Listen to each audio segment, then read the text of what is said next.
Hello again. Good afternoon, shall I say? It's time for chapter 7 of Father Donovan's Tree.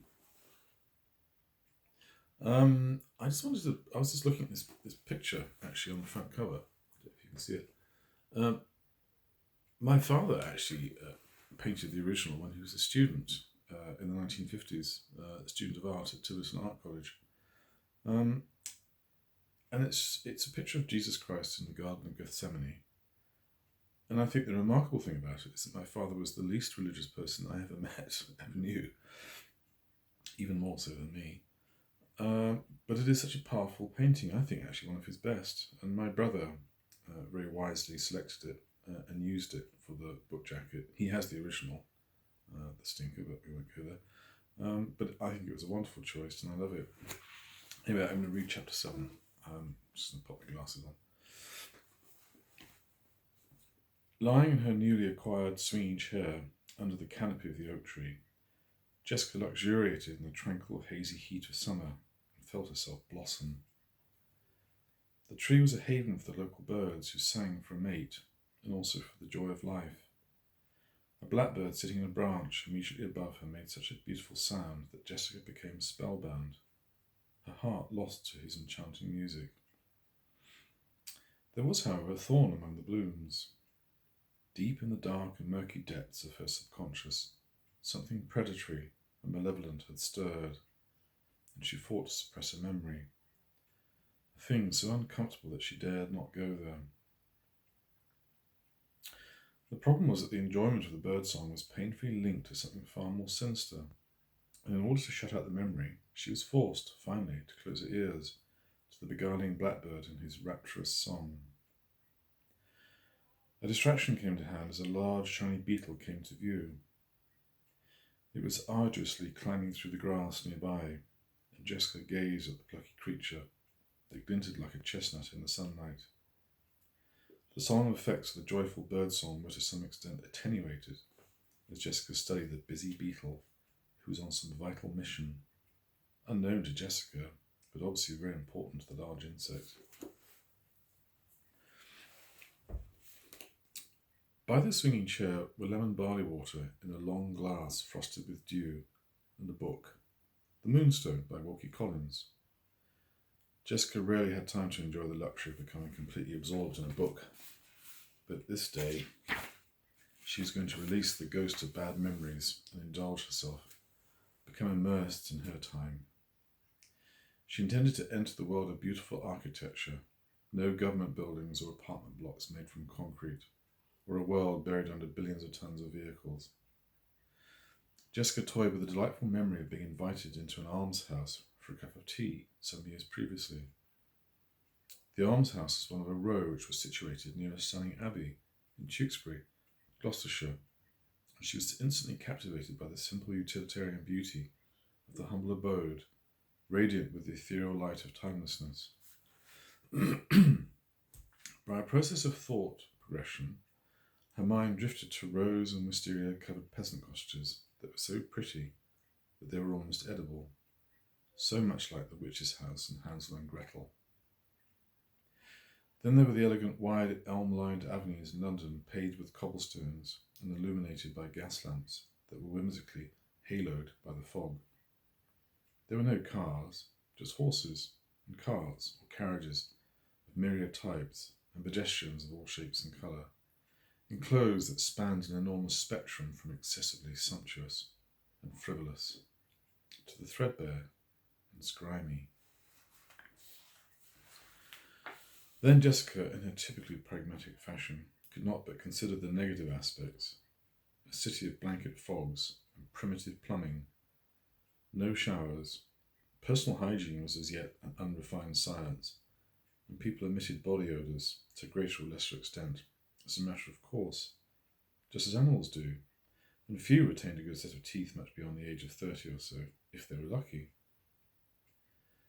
Average life expectancy nationwide was just 40 years. People died of simple infections, many of pneumonia, of tuberculosis or consumption, as it was referred to in those days. Many fell victim to untreated tooth abscesses, smallpox, measles. The list was endless. Young children forced into service crept up into chimney flues of large houses in order to clean them, and as a consequence, many small boys succumbed to testicular cancer. In many ways, it was a desperate age, the dawning of the Industrial Revolution. The world then was a cleaner place by far, and yet still relatively untainted by the impact of humanity. And as yet, still relatively untainted by the impact of humanity. The population of Britain, though dense by international standards, was just 21 million in the mid-19th century.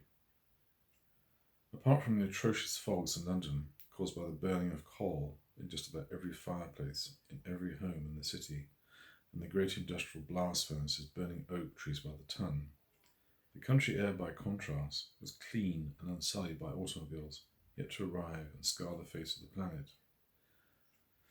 This was the time of Dante Gabriel Rossetti, Elizabeth Barrett Browning, the Brontes, Rudyard Kipling, Dickens, Coleridge, Wordsworth, Turner, and so on. Jessica's favourite painter, Thomas Gainsborough, had been dead for a while at that time, but his memory was still fresh in people's minds. This was an age on the brink of great discovery, rich in ideas and language. The language was what Jessica most loved, as it was considered an art and a science that was taken to poetic form and concise expression. People loved the spoken word, the nuances of speech creating a vivid caricature of the speaker.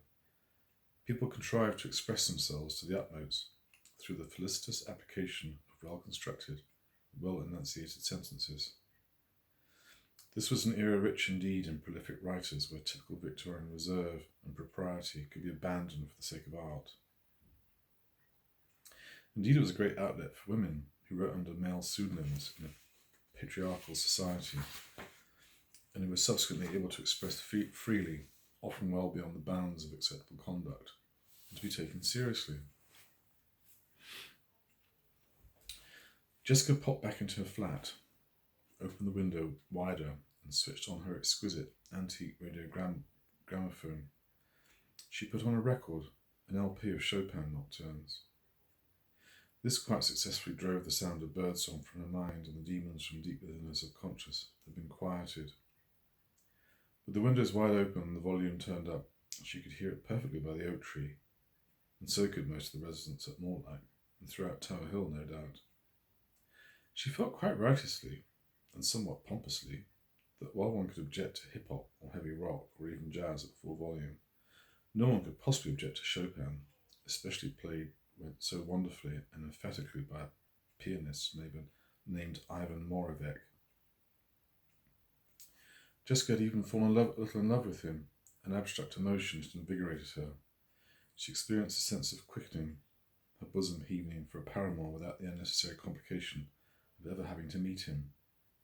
Life was suddenly blissful, lying on her new swinging chair under the canopy of the huge oak in the balmy summer sun, with a good book, and latterly with a glass of white wine cooled to perfection within easy reach. It was just a perfect day, as Lou Reed had once sung, but then Jessica had not factored William into the algorithm. She was roused out of her reverie by William, evidently high up in the tree, and wailing in desperation. Her sense of peace shattered, Jessica stood and called up to him, but he merely teetered on a branch, all 4 feet spread across in a neat row, and his back arched. "Oh, William, you idiot. How could you? Come on down, you stupid cat. Oh, please do come down." William attempted a little manoeuvre. Tentatively, impotently, he put his front paw out to reach a lower branch, but it was beyond his reach. William was not known for his ability to suffer in silence, and so he wailed anew, a plaintive song that pierced Jessica to the core. Becoming quite frantic with worry, bordering panic, she circled the base of the oak and called up to William, angry and deeply upset. "William, how could you do this, and on my day off too? You must have climbed trees like that 100 times before, and you must surely know how to get down." William emitted another beseeching wail. Oh, fuck. Expletives were not generally Jessica's style, but she was desperate, anxious, furious, compassionate, and 100 other emotions all rolled into one. Then William tried another tack, but failed again, and cried anew. No one had ever told Jessica that cats always managed to climb down eventually, and that really there was no need for huge concern. The only alternative as she saw it was to climb the tree and rescue him. At first she was not at all sure how she could do this, despite being a very accomplished tree climber as a child. The lower branches were too high to reach. She made a beeline for Ray, the groundsman. She flashed a big but not very convincing or heartfelt, though hopefully winning smile, and explained her plight and a need for a stepladder. Jessica at first nurtured a vain hope that he might offer to help, but as he was in his 60s and not terribly spry, she had to concede that this was not likely to happen. He simply said, sagely, "In my long experience, cats always come down eventual, love, so don't you worry your pretty little head about it. He'll be down when he's good and ready, you mark my words."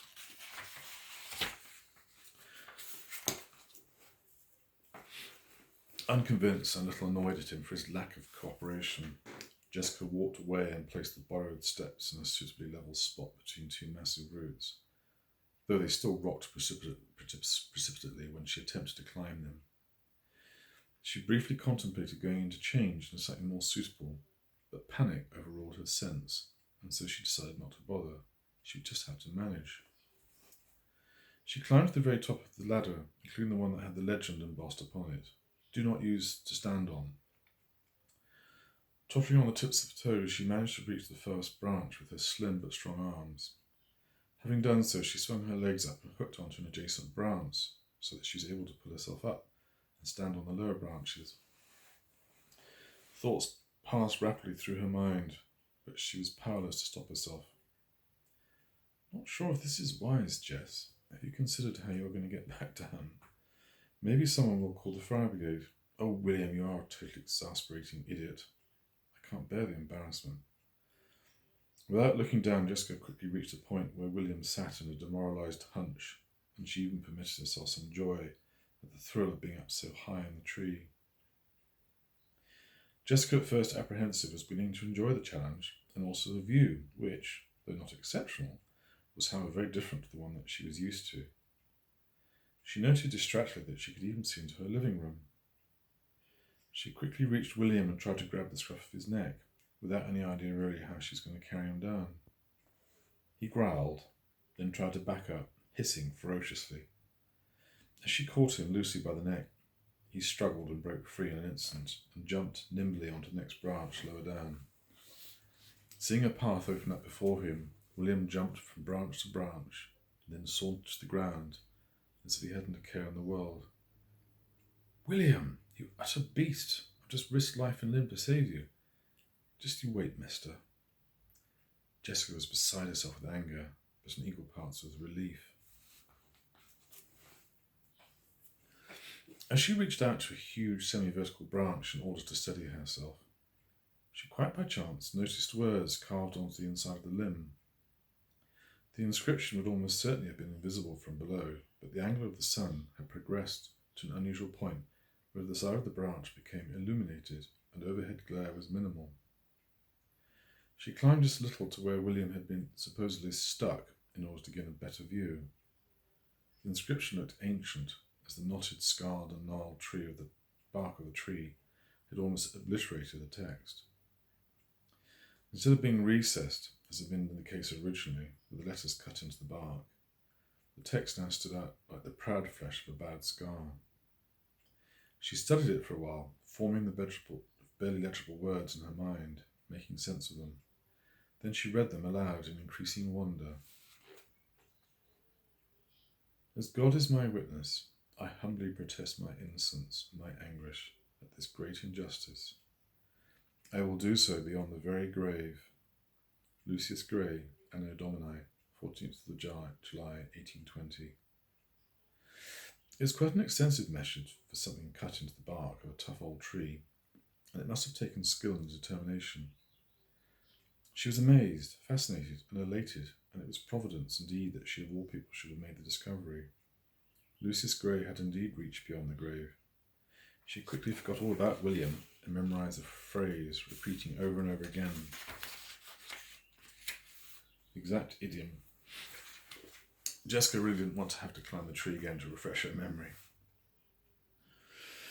As she made her way down the branch by branch, too resolved to be concerned and not nearly as speedily as she had ascended, a voice rose up from beneath. "Ah, we're wearing blue today, are we, to match this spectacular sky, no doubt?" No, white, obviously." An odd statement, and Jessica was entirely nonplussed for a moment, quite unable to know really how to respond, and then realization dawned upon her. Oh my God. She was wearing her full skirt, and the awful truth seeped into her mind unbidden. "Nope, trust me, you're wearing blue ones. I must say, it makes a nice change to see so much of you." Jessica was justifiably furious. Why the hell does he have to be down there? Him, of all people. Oh shit, I could have stumped anyone but him. What is it about men and their ridiculous obsession looking at women's skirts, anyway? Damn it. Much to her further annoyance, she was compelled to let Rob steady the ladder and help her down. His jaunty chatter and winning smile had obviously worked on many a young woman.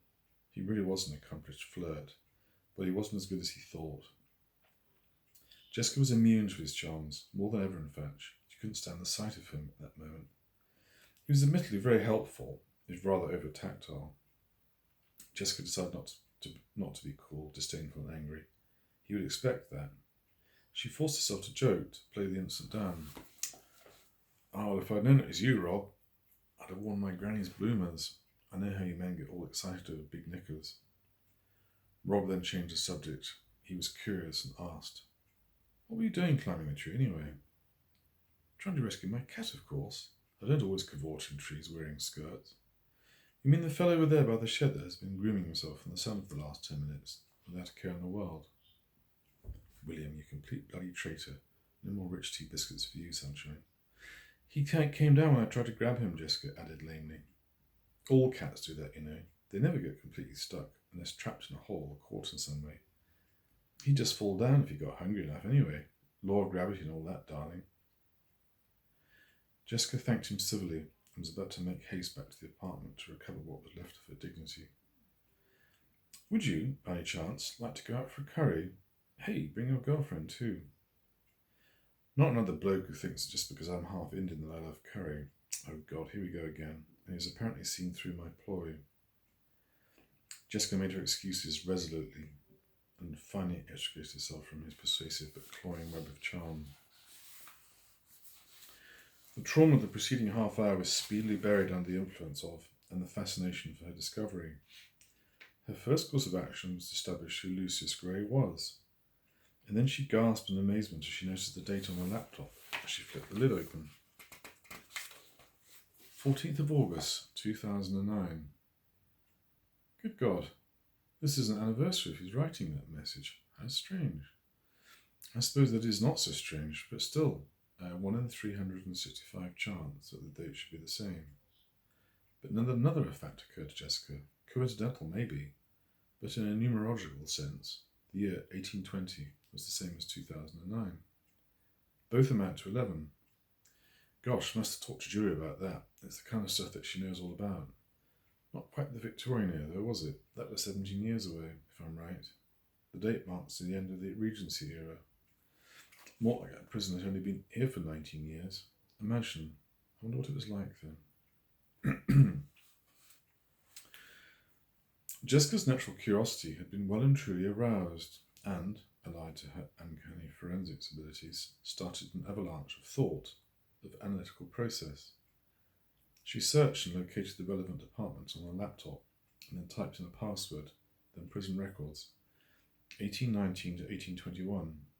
Of course, not surprisingly, there were few details of that period, and an insignificant mention of Lucius Gray, which was confined to name and a brief description of the nature of his crime. Premeditated and brutal murder.